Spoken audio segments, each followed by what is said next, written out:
Vicky Bruce கோச்சார prediction தோழிகளுக்கு இனிய நல்வாழ்த்துக்கள்.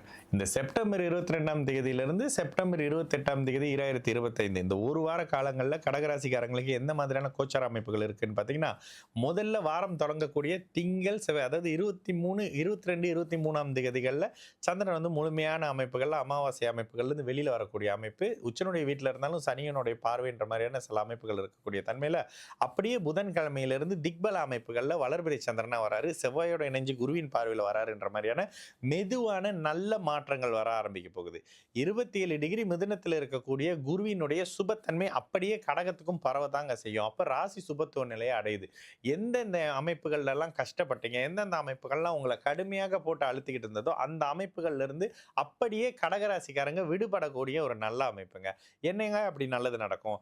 கடந்த கால கஷ்டங்கள்ல இருந்து எதனை மறக்கணும், எதனை விட்டுறணும், எதனை இழுத்து பிடிச்சிக்கணும் அப்படின்ற மாதிரியான விஷயங்களை முடிவு எடுக்க முடியாம தடுமாறிக்கிட்டு இருக்கக்கூடிய கடகராசிக்காரங்களுக்கு ராசியின் சுபத்துவத்தின் காரணமாக எந்த முடிவையுமே ஒரு மாதிரி தீர்க்கமா எடுக்கக்கூடிய அமைப்பு, நல்ல புத்துணர்ச்சி வரக்கூடிய அமைப்பு அப்படின்ற மாதிரியான சரியான முடிவெடுத்து அதில் ஸ்டாண்ட் பண்ணக்கூடிய ஒரு நல்ல தன்மைங்க.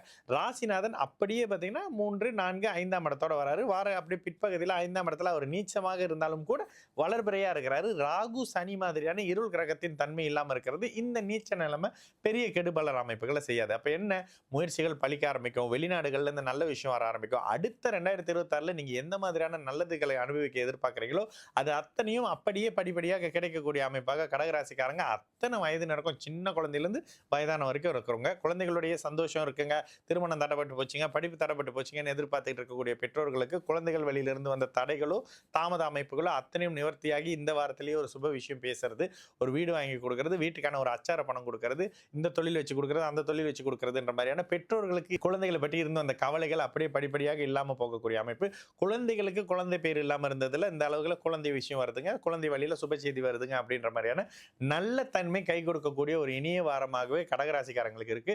கடகராசிக்காரங்களுக்கு பொற்காலம் மெதுவாக தொடங்கியாச்சு, நல்லதுகளை நோக்கி நகர்ந்துகிட்டு இருக்கீங்கன்றதை அப்படியே உறுதி செய்யக்கூடிய, கண் முன்னுக்கு காட்டக்கூடிய ஒரு வாரமாகவே அப்படியே ஆயில்ய நட்சத்திரக்காரராக இருந்தாலும் கூட இப்பொழுது படிப்படியாக நன்மைகள் நடக்கக்கூடிய ஒரு வாரமாக இந்த செப்டம்பர் இறுதி வாரம் நிச்சயமாக இருக்கும்.